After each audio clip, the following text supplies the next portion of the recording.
Salam migrant. Men бүгүн Екатеринбург шаарындагы Кольцово эл аралык аэропортто депортация болмокчу болуп Кыргызстанга. Мына 150 кыргыз жатат. Кече бүгүн мурдагы 3 күндөн бери ушул 3 күндөн бери 150 кыргыз топтолду. Дагы келип бул жерге дагы топтоп атат.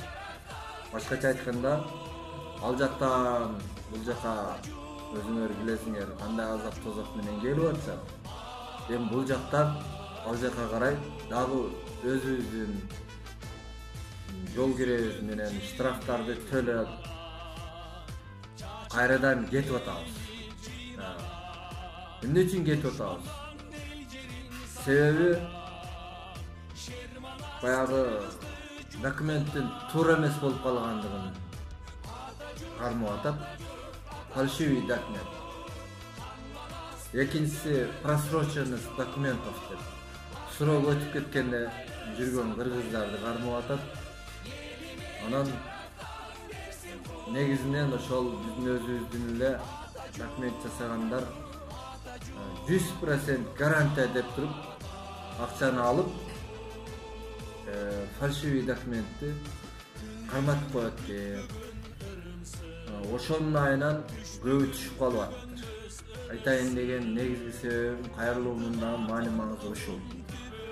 Көбүбүз ишкана менен квартиранын ортосунда жүрөбүз. Коронавируска байланыштуу милициялардын текшерерин унутуп да калдык. Көп жерде ПК бар болуп жүрүп колго түшүп калып атат. Ошонун айынан мынантип эми жанагы эки бийликтин ортосунда карапайым, каратаман мигранттар өзүбүздүн мекендештер кыйналып атат. Мен угуп атам, Москвада да ушундай абал экен. Может быть, Питерде, Новосибирский, Красноярский деген ушундай кыргыздын чоң шаарларында, Россиянын чоң шаарларында кыргыздар кыйналып атса керек. Айтайын дегеним, негизги жол жобосу мындай экен. Годовой бүттүгү жылдык мөөнөтүң. Таможняга чыгып келип 3 айлык мөөнөткө биринчи очередь 3 айлык мөөнөт менен документ жасатыш керек экен, тартиби боюнча. Булардын талап кылган тартиби боюнча. Таможня жабык болгон болсо, анда Кыргызстандан келгенде биринчи 3 айлык мөөнөт менен жасаш керек экен. Дагы анан кийин годовой жасалат экен. Тартиби боюнча, жобосу боюнча ушундай экен. Кыргызстанга чыгып келиш шарт экен. Ошону талап кылып атат. Биз болсо эмне кылабыз? Годовой бүткөндөн кийин дагы годовой жасатып коебуз. Муну как фальшивый катары базадан чыкпай калды. Жалган документ катары кармап эле, депорт кылып эле, 2 күндө эле бул жака тигип атат бизди. Азыр эми бул жерде штраф төлөйбүз. Баягы соттун чечими боюнча. Андан кийин өзүбүз билет сатып алат экенбиз. Самолетко төлөсөм, самолет менен кетет экенсиң.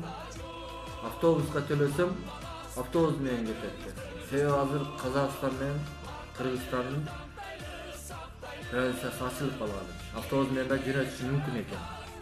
Ушул жерде камалып жатабыз, темир жолдун ар жагында. Ичкен жегендерибиз мындай каша, перловка. Жатабыз ушул жерде. 10-15 күндө жөнөтөт деп топтоп атса. Өзүңөргө сак болгула, мекендештер. Өзгөнү урук тутпагыла дегендей, мына эки бийликтин ортосунда футбольный топ болуп, нары сүр, бери сүр болуп, азабын карапайым, каратаман эл тартып атат. Жакында Бишкекке түшөбүз.